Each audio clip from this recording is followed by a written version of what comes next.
Selamat malam, jumpa lagi di channel Fox Strata.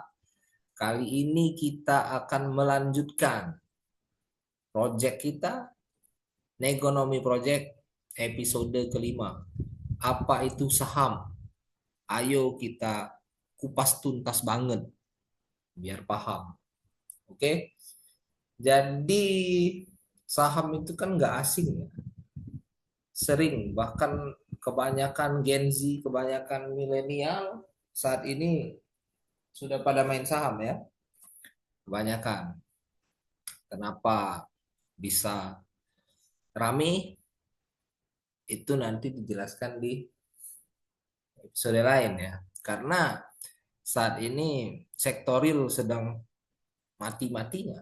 Oleh karena itu, generasi muda yang cerdas, yang paham, mereka jalan di saham, ya kan? Mereka mencoba peruntungan di saham. Karena memang bisa untung sebenarnya apabila kita memahami fundamental, memahami awalnya aja, memahami apa sih saham itu. Nah, kita harus tahu.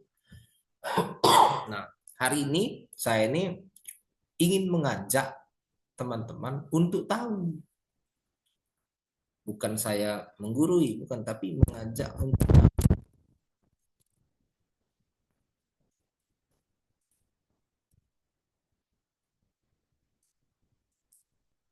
kita perdagangkan itu di Bursa Efek yang buka jam 9, tutup jam 16, itu adalah pasar sekunder.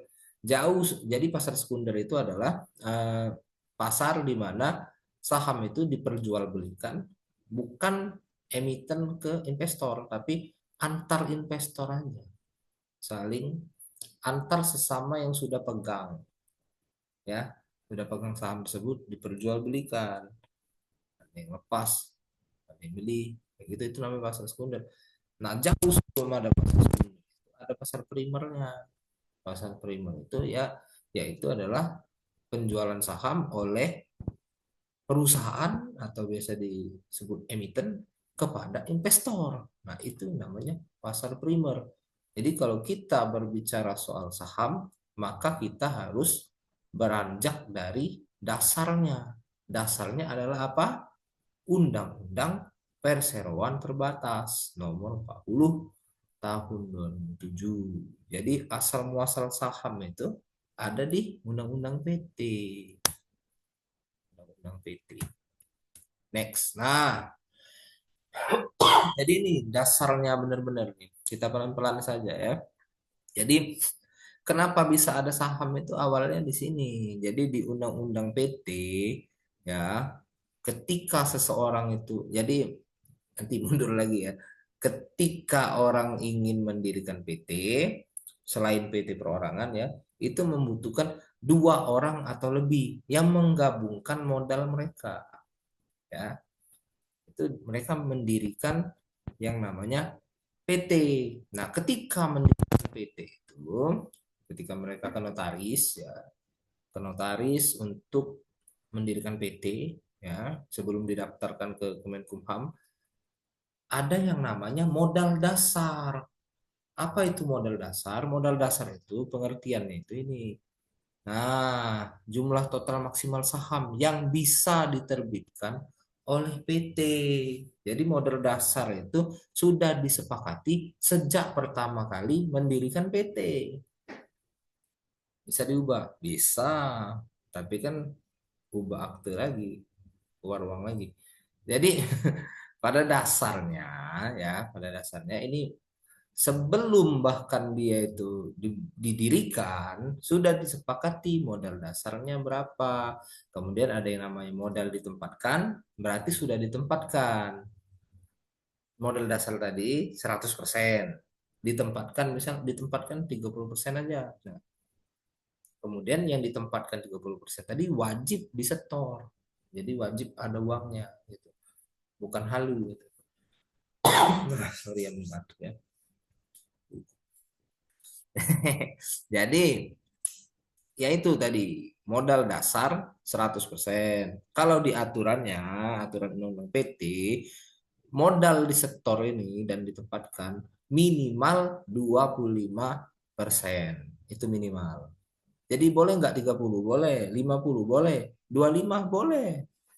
Jadi misal, misal kita punya uang 10 miliar. Misal, 10 miliar itu kita ingin mendirikan PT. Misal.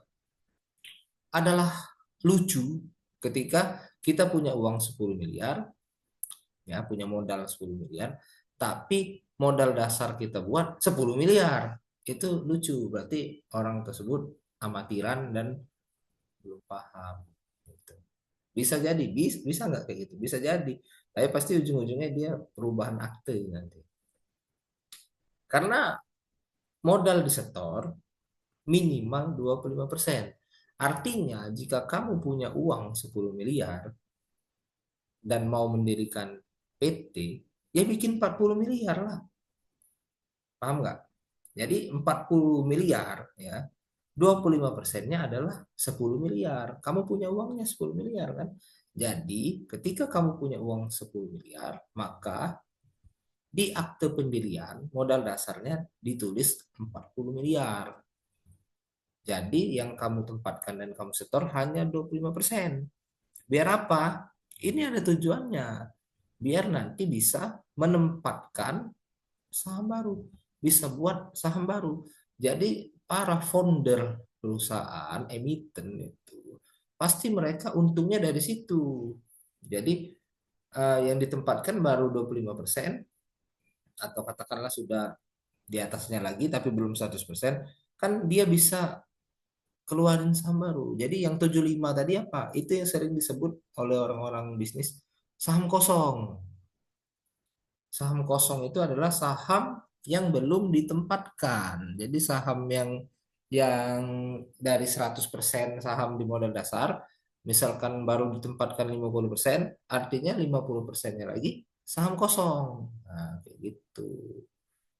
Jadi ada space untuk dia nanti nambah modal, narik investor.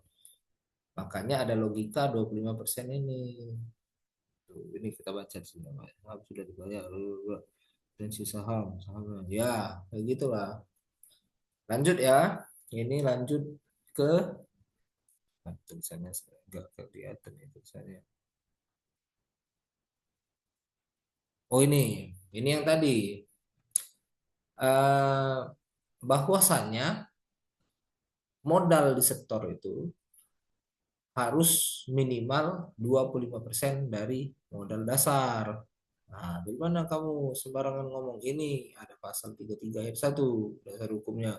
Kemudian ditekankan lagi di Permen Kumham nomor 21. Ini apa maksudnya? Saya bertanya-tanya tuh. Kan modal dasar misal 40 miliar. Modal disetor harus 25%-nya. 10 miliar. Tahu dari mana kalau uangnya beneran ada? Nah, itu muncul pertanyaan di kepala saya kan. Tahu dari mana kalau modalnya emang ada? Saya telusuri. Ternyata ketika pendirian perusahaan, ya, pendirian PT, enggak dicek apa uangnya ada betul apa enggak. Enggak dicek. Enggak harus kasih bukti transfer, enggak. Di situ ada celah. Jadi di Permenkumham nomor 21 ini yang wajib itu adalah adanya pernyataan secara elektronik mengenai modal ditempatkan dan seterusnya. Jadi si pendiri tadi membuat surat pernyataan bahwa modal disetornya sudah dia setor, ada duitnya itu, bukan fiktif. Tapi bisa nggak fiktif? Ya bisa dong. Makanya banyak pembohong, banyak penipu, skema Ponzi. Dia bikin obligasi seolah-olah modal dia gede gitu, bisa terbitin obligasi. Orang beli obligasi dia bayar bunganya aja. Padahal pada akhirnya bunga yang dia bayarin itu ya dari duit dia dapat obligasi dari nasabah dia, dari kreditur dia. Itu zaman dulu terjadi banyak ya. Kalau sekarang orang udah pada pinter ya, paling ada teknik baru ya. Nah, jadi inti dari slide ini adalah modal di sektor itu buktinya apa? Buktinya adalah surat pernyataan asal modal ini. Dasarnya Permen Kumham nomor 21 tahun 2021. Kalau praktek di lapangannya ini nggak ada nulis surat tuh nggak ada centang aja nih, centang di aku gitu, centang itu sudah mengikat. Nah ini oh ini, jadi eh, saham itu, saham yang sudah disetor tadi kemudian dipecah menjadi lembar-lembar saham. Nah, misalkan tadi modal disetor 10 miliar. Misalkan. Jadi atas 10 miliar itu dipecah berapa lembar saham dan nominalnya berapa. Nominal dikali lembar sama dengan modal disetor. Itu logikanya seperti itu. Jadi misal 10 miliar, dia terbitkan 10 juta. Misal 10 juta lembar. Artinya nilainya 1.000 satunya kayak gitu. 10 miliar, 10 juta, 1.000 lembar. 1.000 nominalnya, salah. Jadi nominal satu lembar sahamnya 1.000, kemudian ada 10 juta lembar dipecah. Terus lembar-lembarnya dimiliki oleh si A, dimiliki oleh si B, bisa dia jual. Jualnya 1.000. Iya, nilai bukunya itu namanya. Nilai bukunya 1.000 tadi. Bisa nggak naik dari situ? Bisa. Kalau perusahaannya untung, dia otomatis nilai nilainya kan naik tuh secara valuasi ya. Tapi yang di pasar itu belum tentu sama dengan valuasinya, tapi dari permintaan penawaran. Nanti kita belum sampai ke situ ya. Ceritanya ini dari sejarah sahamnya dulu. Kenapa bisa ada saham? Adalah karena dia diatur di Undang-Undang PT. Jadi setiap PT itu atas modal modal yang sudah disetor tadi, atas modalnya lah katakanlah ya. Kita nggak usah singgung lagi modal dasar modal disetor. Kita bilang atas modal keseluruhan modal yang muter di PT itu wajib dipecah menjadi lembar-lembar saham. Contohnya misal tadi 10 miliar dipecah menjadi 10 juta lembar, nominalnya 1.000. Rumusnya adalah itu tadi, nominal dikali eh, lembar sama dengan modal. Itu rumus awalnya. Ya. Nah, kita masuk ke bagaimana sih konkretnya untung dari saham. Nah, jadi ada dua konkretnya untung dari saham. Ini kita sebagai apa? Kalau kita sebagai emiten, untungnya dari mana? Ya dia jual saham dia sendiri, baik yang kosong maupun yang sudah ditempatkan. Misal saya mendirikan PT tadi kan, 10 miliar modal di store saya kan. Terus operasi lah itu PT-nya. Operasi, ternyata dia untung, ternyata dia besar kan, dia bisa terbitin obligasi, kemudian dibeli orang, bisa dia puter uangnya, kemudian semakin besar lagi PT dia. Terus saya mikir nih, kok saya belum dapat uang juga nih, ya kan? Karena kan uang itu pada dasarnya kalau PT itu dapatnya dari mana? Dari uang masuk tuh untuk saya gitu. Enggak kayak gitu. Kalau ada penjualan kan dia masuk pembukuan dulu, kemudian putar lagi. Pada akhirnya jendela owner untuk dapat uang itu adalah pada dividen. Itu pun dividen itu tadi ada aturannya di sini. Mana ada satu slide-nya itu.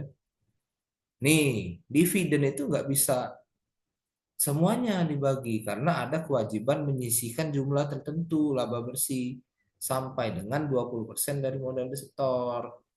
Jadi dividen nggak bisa semuanya langsung dibagi.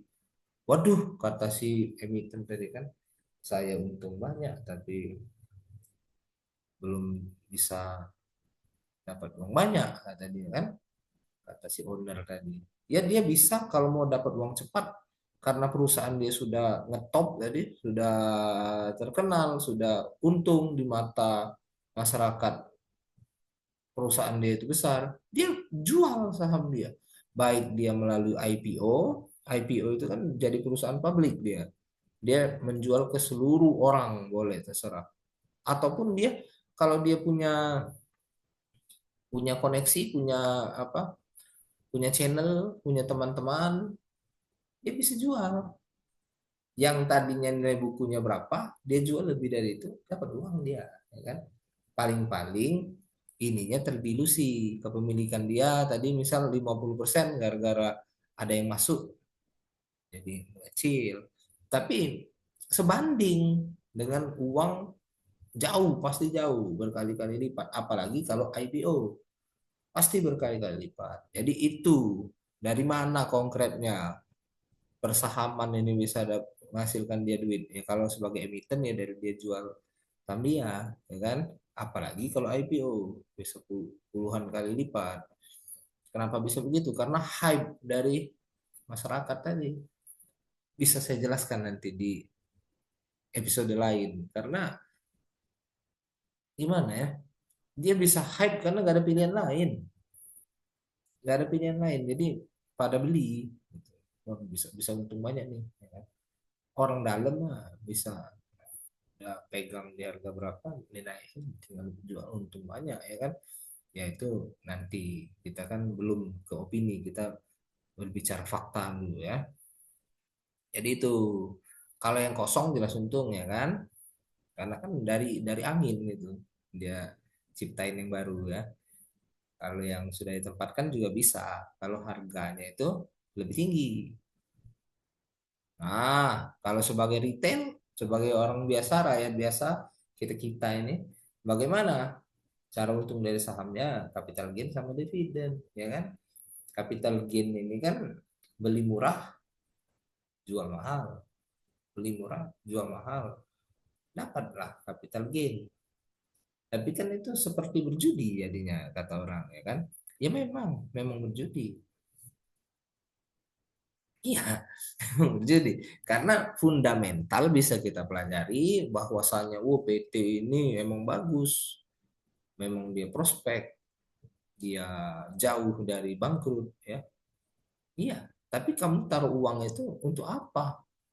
Kalau kamu taruh aja nggak dapat apa-apa, dividen, ya kan?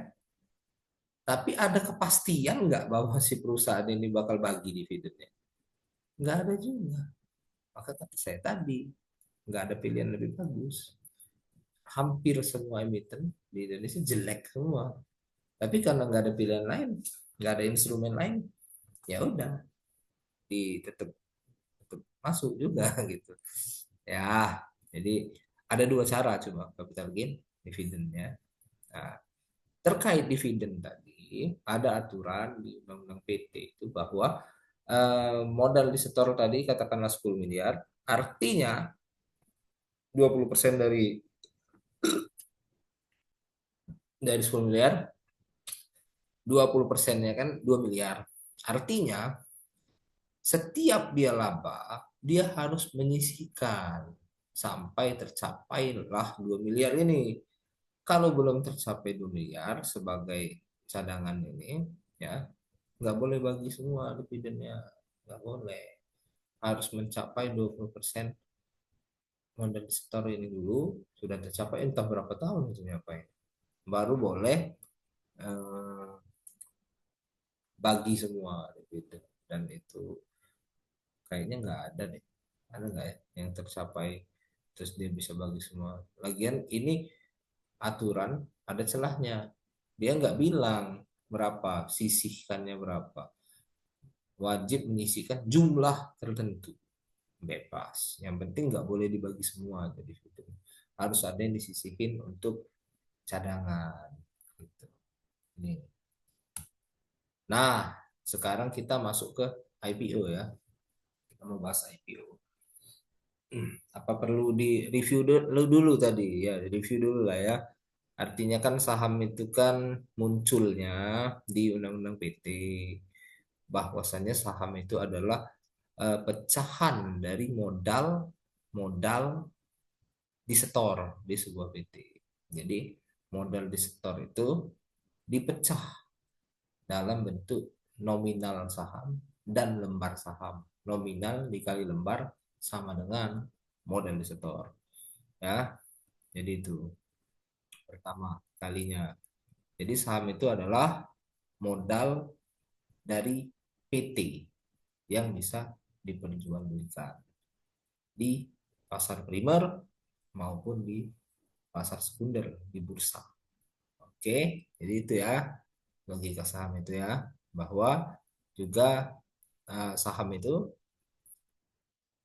milik PT dan saham beredar itu nggak bisa kita genggam karena ketika kita ingin menggenggam saham itu, menggenggam keseluruhan gitu, kita harus tahu dulu ini modal disetor udah berapa persen ini, ya kan?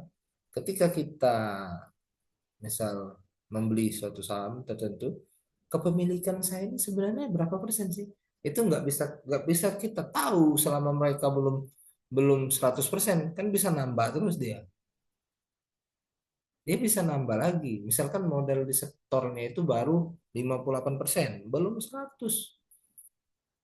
Oh, saya memiliki sekian persen saham. Kata siapa? Besok dia placement yang baru, dia tempatkan lagi eh, saham kosongnya, terdilusi lah sahammu, ya kan? Jadi itu penting. Kenapa ini aku ajarkan? Karena itu penting. Nah, satu hal lagi, lebih penting lagi, ini terlalu fundamental dan emangnya kita Warren Buffett, ya kan? Nah, lebih penting lagi ini, free float. Free float ini kan syarat dari IPO. IPO itu ketika dia ingin menjadi perusahaan publik yang melantai di Bursa Efek Indonesia atau IDX ya. Jadi minimal free floatnya 7,5%. Oke, 7,5%. Nah, cara menghitungnya agak rumit. Misal, kita misalkan saja 7,5%-nya dari saham yang ada dan saham yang ditempatkan saat itu. Total 7,5-nya. Bukan 7,5 dari saham awal, tapi saham akhir. Paham kan? Jadi kalau kalau di matematika ini bukan 100% ngitungnya, 112 ya kayak gitu-gitu lah. 107,5 dikali X kayak gitu. Dia nggak 100. Agak pusing memang. Jadi kalau diandaikan aja adalah misalkan sahamnya 10M ya. Jadi bukan 7,5 dari 10M tapi 7,5 dari 107,5 ya seperti itu bukan 107 jadinya 10,07 ya itu. Nah seperti itu, jadi intinya 7,5% dari seluruh setelah diterbitkan yang baru free floatnya ini kan minimal nanti free float 7,5 kecil, artinya apa? Free float ini adalah ya jumlah saham beredar di publik yang bukan milik mereka, itu bukan milik pendiri, jadi yang benar-benar milik publik. Jadi kalau yang punya mereka mereka semua kan mereka bisa main-mainin itu di harga mereka secara tipis mereka naikin ya, secara tipis itu gimana ya. Jadi ini yang perlu saya ajarkan ya. Jadi harga saham itu bukan harga rata-rata. Itu letak penipuannya di situ. Harga saham itu yang sekarang ya, harga saham itu bukanlah harga rata-rata, tapi harga terakhir. Paham? Jadi kalau harga terakhir satu, misal harganya 10.000, saya mau bikin nih jadi 10.700, ya kan? Tinggal satu orang aja beli 10.200, satu orang beli 10.300, satu orang beli 10.700, ya akhirnya jadi 10.700. Padahal cuma orang 10 gitu. Yang orang sejutanya megang di 9.000. Itu jahatnya. Jahatnya di situ. Jadi kita harus paham bahwa harga saham itu adalah harga terakhir, bukan harga rata-rata.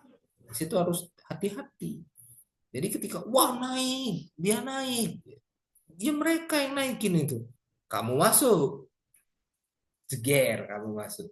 Tiba-tiba harganya, ya pas kamu masuk itu ya mereka jual, cuan mereka. Nggak peduli saya tadi. Nanti jatuh sudah nyangkut lah kamu ya, kayak gitu. Ini sekilas saja. Jadi itulah pentingnya free float. Jadi kalau free floatnya tinggi, artinya saham yang dimiliki oleh publik tuh persentasenya itu besar. Jadi nggak bisa semudah itu diatur uang ininya. Apa harganya nggak bisa dimainkan dengan mudah karena dia butuh uang sangat sangat sangat besar untuk bisa mengatur harga. Mekanismenya agak susah dijelaskan itu kalau kalau langsung kayak gini agak susah.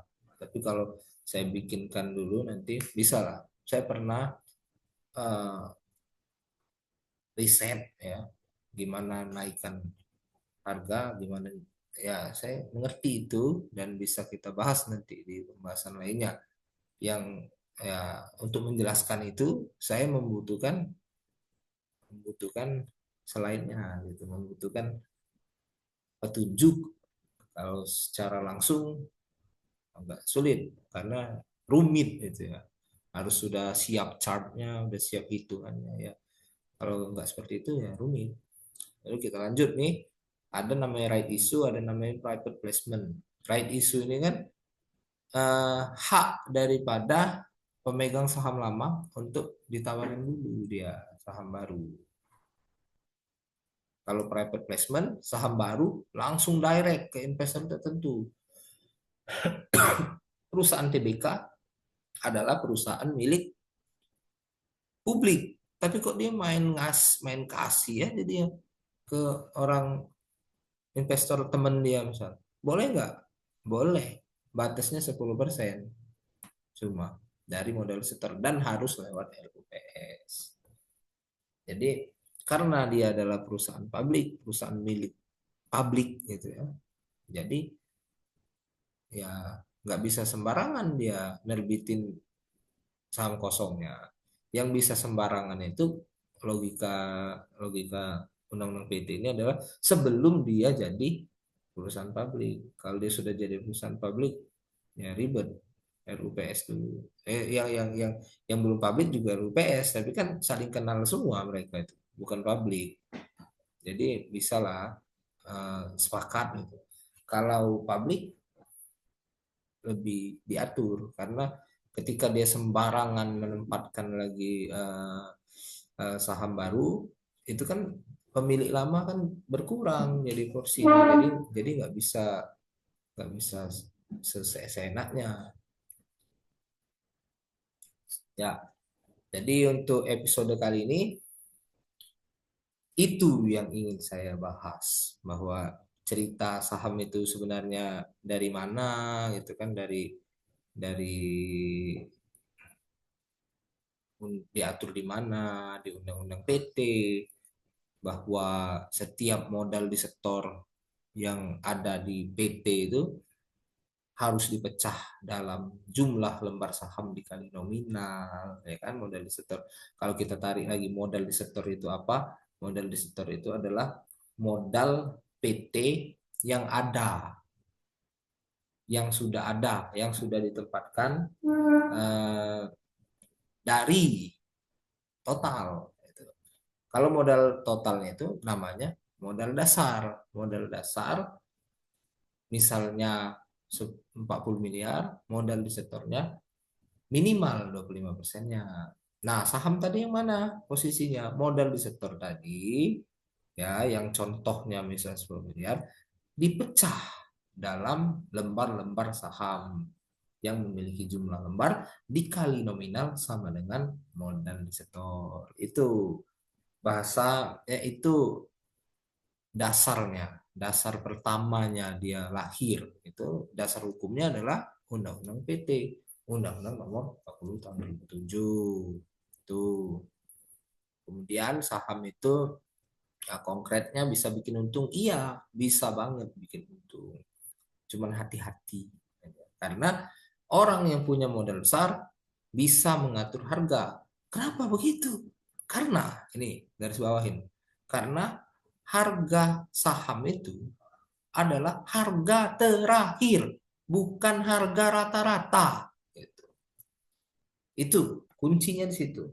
Jadi kalau harga rata-rata kan, oh berarti rata-rata yang pegang di sini gitu. Kalau harga terakhir bisa jadi yang pegang di harga tinggi itu dikit, yang pegang di harga bawah banyak banget. Waduh, dia tinggal bikin berita aja, lagi naik nih to the moon guys, masuk semua orang-orang retail. Saat kamu masuk itu pasar sekunder ini teman-teman, pasar sekunder itu apa? Ini nggak ada penambahan saham. Memang saham yang sudah ada, pasar sekunder itu sahamnya sudah ada gitu. Jadi dia tadi pegang 3.000, uang naik 10.700, retail masuk dia jual, untung miliaran dia. Dia punya 3.000, kamu beli 10.700, ya kan? Kamu tahu nggak data siapa pegang berapa, siapa pegang berapa? Enggak tahu. Mereka tahu. Jadi hati-hati. Yang jadi oh nggak usah aja saya main saham. Enggak kayak gitu. Enggak kayak gitu. Kita kan bisa lihat di free float tadi. Kalau free floatnya besar, kita kalikan apa capital market ya namanya. Capital marketnya misal terlalu besar, ya nggak bisa juga dia ngatur harga, nggak bisa juga. Lagian yang pegang harga lagi 10.000, pegang 3.000 tuh nyaris mustahil secara manusia ya. Pasti kalau naik dikit aja dia tergoda jual ya kan? Masa iya dia dia pegang saham saat belinya dulu 3.000, sekarang udah 10.000 ya kan? Nggak mungkin. Secara logikanya pasti dia tergoda jual kecuali pendiri ya, founder, dia masih pegang, dia pegang banyak kok. Jadi ketika digembor-gemborkan cerita ini bakal naik, ini bakal naik, ini bakal naik, yang kamu beli itu adalah punya orang yang ngatur berita seolah-olah bakal naik. Mereka mau exit, itu aja. Sayangnya mereka tahu data. Ini lembarnya ada sekian lembar. Yang beli di harga segini, segini orang. Yang beli harga sini, segini. Yang beli di harga ini, segini. Dia punya data. Kamu nggak punya. Itu. Siapa yang punya data, emang? Ya, broker. Mereka punya data. Jadi, mustahil dong main saham. Enggak, masih bisa kok. Masih bisa. Hati-hati. Gitu aja. Kalau kalau subscriber saya bisa tembus 1.000 ya, 1.000 ya, saya ajarin caranya. Kalau enggak ya ngapain? Nggak cuma nonton ini. Tapi berhubung karena saya mau hobi belajar ya nggak apa-apa.